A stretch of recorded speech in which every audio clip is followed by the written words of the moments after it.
Olá alunos, olá alunas, sejam todos bem-vindos mais uma vez para mais uma aula de filosofia. Hoje vamos estudar, dar continuidade aos nossos estudos de filosofia e o empirismo britânico, foi a nossa última aula e especificamente sobre John Locke. Hoje nós vamos estudar um outro filósofo muito conhecido. Esse filósofo sim é conhecido como o pai do empirismo radical, então guardem bem esse nome. Empirismo radical é como é conceituado, né? Essa forma de pensamento própria desse pensador chamado David Hume. David Hume nasceu em 1711 e morreu em 1776, ok? Ele é, portanto, um filósofo do século XVIII. Ele escreve quando a ciência estava, assim, dando passos qualitativos. Nós já temos aí as teorias de Newton, nós já temos teorias científicas muito bem consolidadas. E aqui o David Hume ele é um radical, ou seja, ele é um empirista radical, como nós chamamos. O que significa dizer isso? Significa dizer que ele pertence a uma corrente de pensamento que acredita que somente através do empirismo, somente através da ciência aplicada, somente através do método científico é que o ser humano conseguiria, digamos assim, alcançar alguma verdade.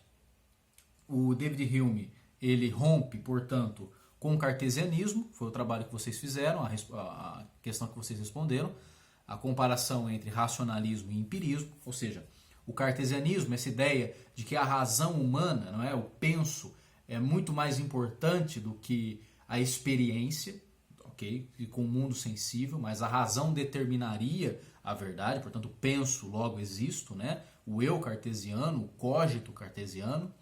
E o David Hume, então, pensa na seguinte maneira, de que a razão ela não dá conta de explicar, não é, o que acontece no íntimo da experiência. Ou seja, a razão ela não consegue dar conta de explicar tudo o que acontece na experiência entre o eu e o objeto. Sujeito, ou seja, o ser pensante, o ser humano, a razão, e o objeto exterior a ele, o objeto de análise, o objeto de experiência. Ok? Para Hume, nós somente enxergamos o fenômeno, ou seja, o fenômeno é aquilo que se apresenta, aquilo que está aí, aquilo que aparece na experiência. Então, o mundo é fenomenológico, ou seja, essa aula que vocês estão assistindo é fenômeno. Ela acontece no mundo, no aqui e agora, mas vocês não conseguem abstrair o íntimo dela, ou seja, a experiência completa desse fenômeno nós não conseguimos abstrair, porque uma coisa é a coisa em si, outra coisa sou o eu que pensa, que raciocino, que reflete sobre essa coisa. Ok? Para David Hume, o ser humano só conhece as impressões que ele tem dos objetos. Ou seja, eu tenho contato com essa caneta, mas eu não conheço a caneta em si. Eu não consigo adquirir o íntimo da experiência com essa caneta. O que eu tenho dessa caneta é a impressão que ela me causa. Ok? Mesma coisa é a aula. Essa aula vai causar impressões diversas de acordo com vocês, cada um de vocês que vão estar assistindo essa aula. Então, para David Hume, o ser humano ele não consegue chegar ao íntimo, ao âmago da experiência. Né? O subjetivo atrapalha nesse sentido. Né? O meu eu pensante atrapalha nesse sentido. Para ele, os objetos que são da onde vem o conhecimento, né, seguro, para ele não existe nenhuma ideia na cabeça do ser humano que antes não tenha passado pela experiência. Ou seja, todas as ideias que eu tenho sobre as coisas são derivadas da experiência que eu tenho com os objetos que causam em minha mente impressões. Então, na verdade, o que eu confio, né, o que eu tenho da experiência são as impressões que esses objetos causam em mim. Mais nada. Nada além disso. Para ele, os pensamentos que nós temos são ativados por esses objetos. Ou seja, o contato que eu tenho com objetos que são exteriores a mim, que estão fora de mim, é que me dão determinadas ideias. Não existe nenhuma ideia inata para David Hume. Perfeito? Tudo é adquirido pela experiência. Os pensamentos, que ele chama de pensamentos ativados pelos objetos, pelo mundo exterior, que me garante determinada verdade, esses são reais e confiáveis. Portanto, eu só devo acreditar naquilo que eu tenho experiência, naquilo que eu experimento do mundo sensível. Eu não devo acreditar em algo que é construído apenas e então somente pela minha razão. A minha razão ela é importante, a minha razão contribui, ela é fundamental para o desenvolvimento do conhecimento, mas eu só devo acreditar naquilo que eu tenho experiência real, objetiva, exterior. É através da experiência com o objetivo, da experiência com o real, que eu acabo ganhando conhecimento sobre alguma coisa, ok?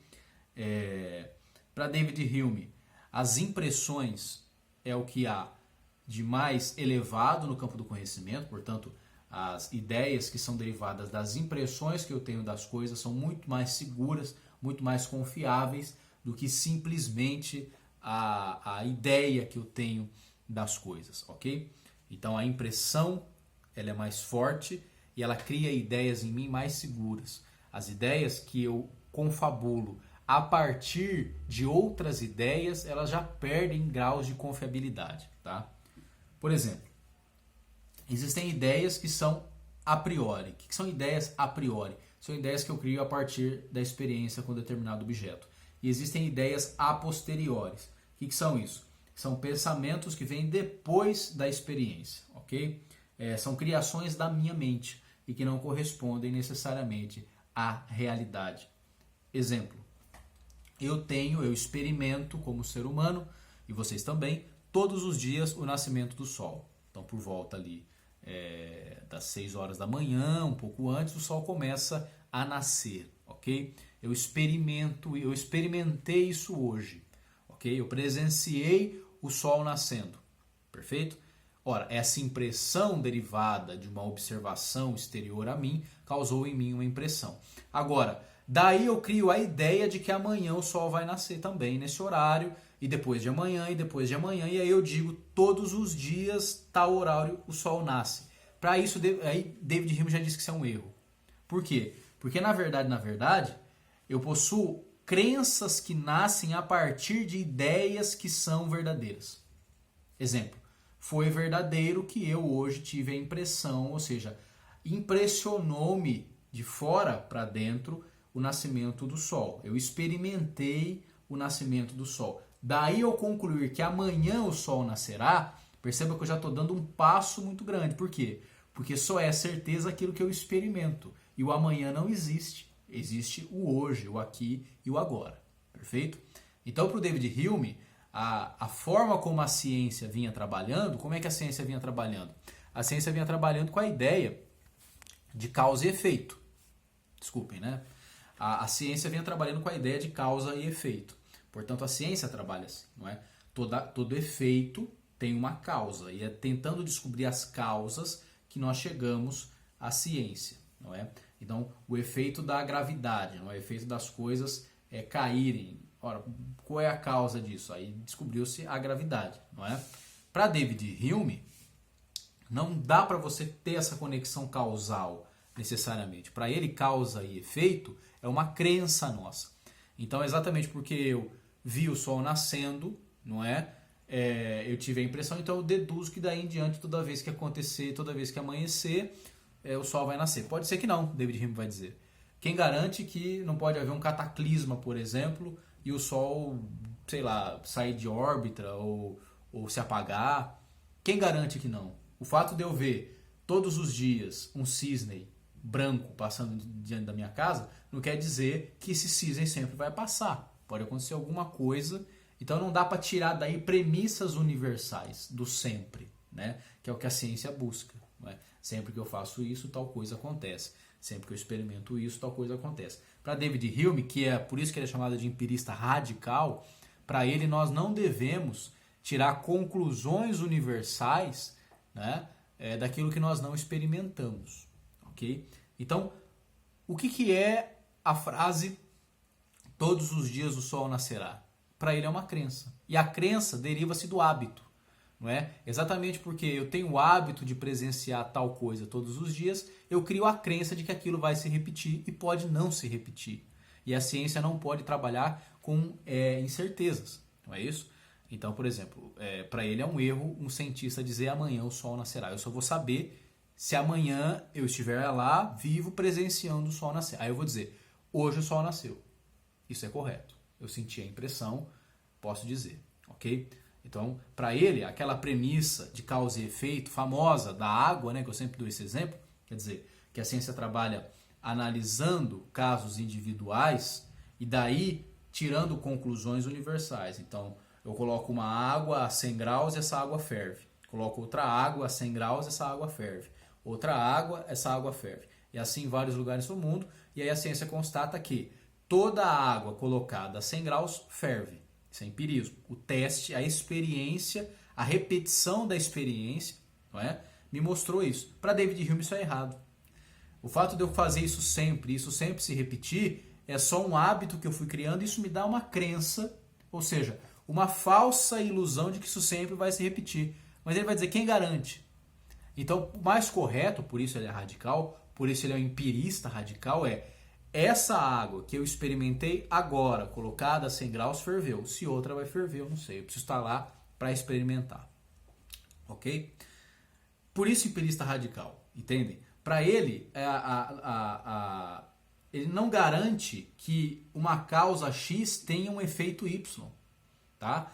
Eu só tenho certeza daquilo que eu experimento aqui e agora. Perfeito? Assim nós vamos entendendo um pouco mais sobre essa diferença entre racionalismo e empirismo. Eu vou deixar uma atividade aí para vocês, para que vocês comparem, façam uma comparação.